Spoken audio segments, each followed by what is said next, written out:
If BJ does land it and he is able to avoid this house, fine, great. But if he hits the supporting structure, who knows? Maybe the house is going to fall down.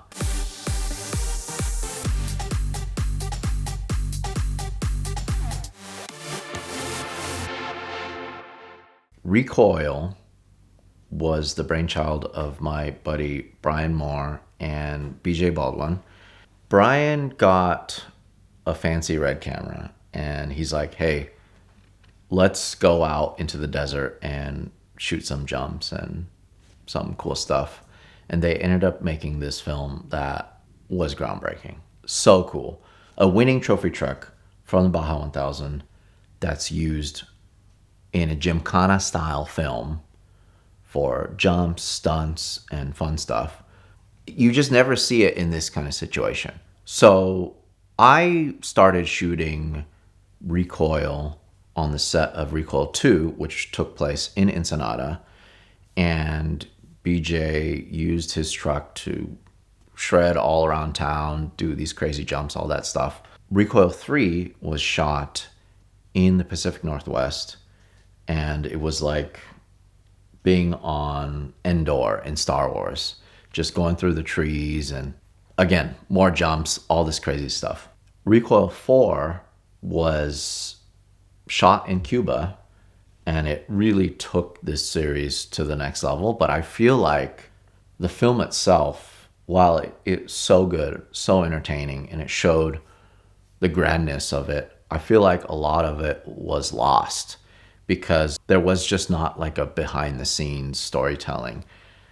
I feel like the production itself and getting something like that made was even more grand and crazy than the shoot itself. We're talking about an interesting era with US and Cuba relations when we actually could go to Cuba. I remember when I was filling out my immigration form to go to Cuba, it was visiting to benefit the Cuban people. And I think Obama opened up the borders for just this period of time.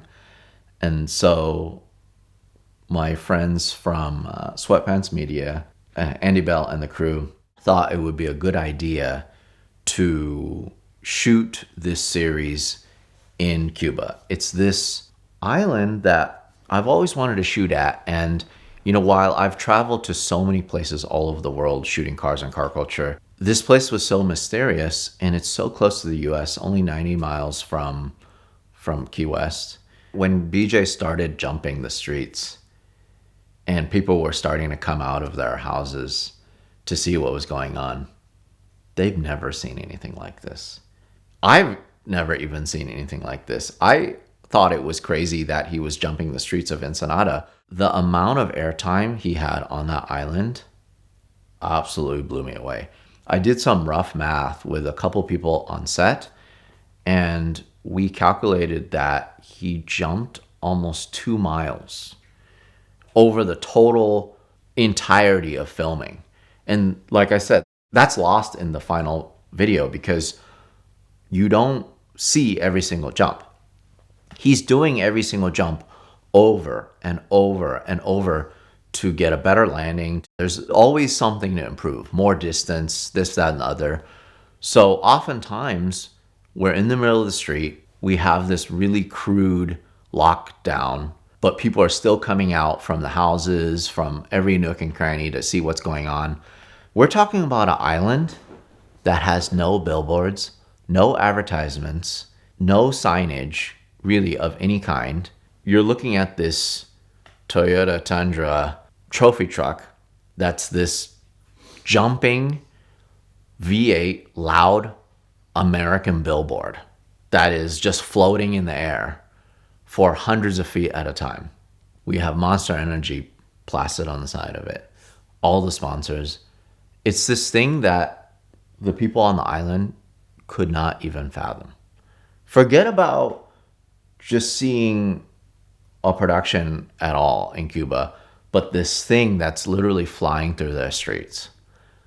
It was so crazy. It was so insane. It was very difficult to keep the public back from getting in the way and getting in the shots, but that was part of the charm.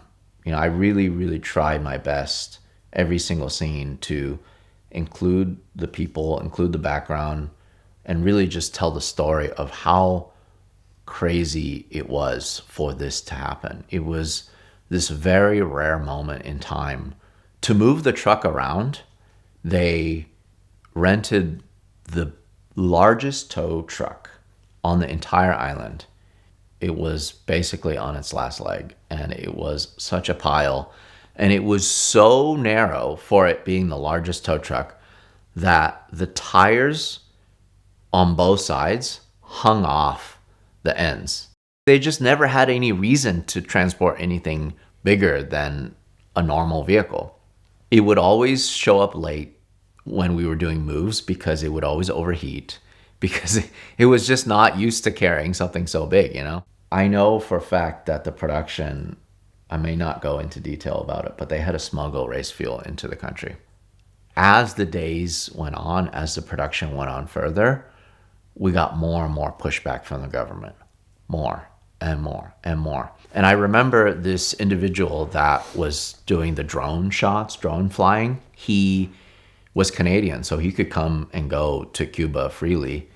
And he spoke Spanish, and I think he had some Cuban origin. So he always went to Cuba, but he smuggled in a pretty basic DJI drone, and it was all apart. I think he smuggled in over time, piece by piece, because drones are completely illegal in Cuba. They even questioned him when he was flying in, and he told me that, oh yeah, he just told the custom guy, oh, I'm on vacation and it's not a complete drone, it's just a couple pieces and I'm gonna work on it and tinker on it while I'm on vacation. But in his hotel room, he just assembled all the pieces and it became a working drone again. And that's what we used on set. It was just this really crude commercial DJI drone. Everything was really improvised, including the camera car. The largest vehicle that you could rent from the airport at the time was a Hyundai Santa Fe. And it's just like this basic crossover SUV. In order to turn this into the camera car, they had to take off the bumper and they strapped a 2,000 watt Honda generator to the bumper, and they made this crazy contraption, but it worked. It was perfect. It actually worked. They put a shot over G1 on the front of it and on the back of it. You can move it to whatever shot you want, but they created this camera car out of this rental car from the Havana airport. As the days went on, we were losing locations left and right to the point where we were shooting this scene in the city. And as soon as they were about to shoot the scene, the police came and shut it down. And I was so bummed because it was such a beautiful scene. We really wanted to show this crazy trophy truck going through the old streets of Havana. Unfortunately, we lost that location and we realized that it was just getting more and more difficult to shoot there, to the point where I was with the drone person. We were shooting some B-roll in one of the squares and the police spotted the guy and took him in for questioning and took him into the police station. When the police were starting to approach us, I literally took my camera and I just put it on my neck and I pretended like I was a tourist and I just walked away. And so luckily I did not get held for questioning, but unfortunately our drone individual was held for the entire day pretty much. We were getting more and more worried that we were going to get in trouble or they were going to take our media. When flying through the airport, I double transferred all of my photos onto separate memory cards. I left the memory cards in the cameras, but then I hid another set of memory cards in my underwear to go through security. That way, in case they wanted to take the media and my hard drives or whatever, I still had a small chance to be able to smuggle all of the content out of the country. One of the stunts, BJ jumped down a flight of stairs. And when I say flight of stairs, it was a huge flight of stairs. It rained earlier that day, so the ground was kind of wet. And for whatever reason, the location scout figured, okay, this would be kind of a cool stunt. Once we get to that location where he has to jump off those stairs, we realize that not only is it a sharp left turn, but the house at the end was held together by like these stilts to the point where I think the house was going to collapse. And then the people that lived in this house, they kept it up by taking these 2x4s and a bunch of wood, and they would nail it onto the street.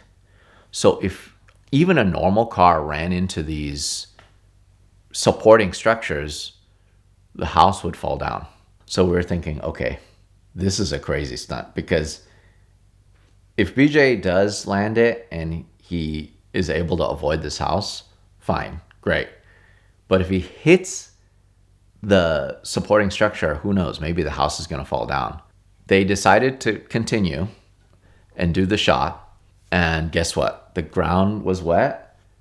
He understeered into those supporting structures.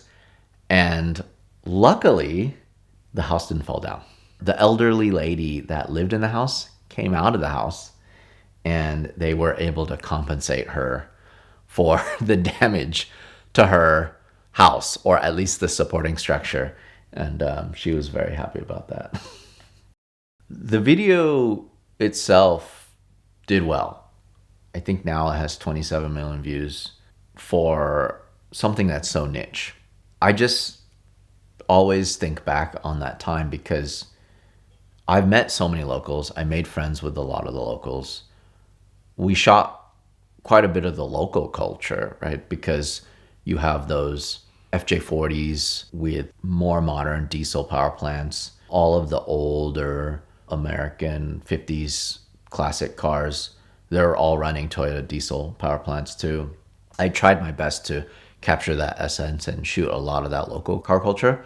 I also met with a lot of the local individuals, and they told me about how hard it is to live on that island and the fact that they are even rationed certain items, right? Like this individual that I made friends with, who's a taxi driver, told me he makes a way better living as a taxi driver than a doctor. But because he's a taxi driver, he's able to interact with tourists. And tourists have a different currency that they use versus the locals. Every month he gets a chicken, he gets like a bag of beans, bag of rice, and his family gets rationed certain things to be able to survive. Seeing our production, he was just stoked to be able to be a local fixer and help out and be a part of all that. And it brought a lot of joy to a lot of the locals, honestly. And it was just so interesting. I've just never experienced a place like that in my life, where you have to be careful, but the people themselves were so friendly. I cannot tell you how many balconies I went up. Like I would just look around and I would say, hey, okay, so that's a cool shooting location, but that means I have to go into this person's house.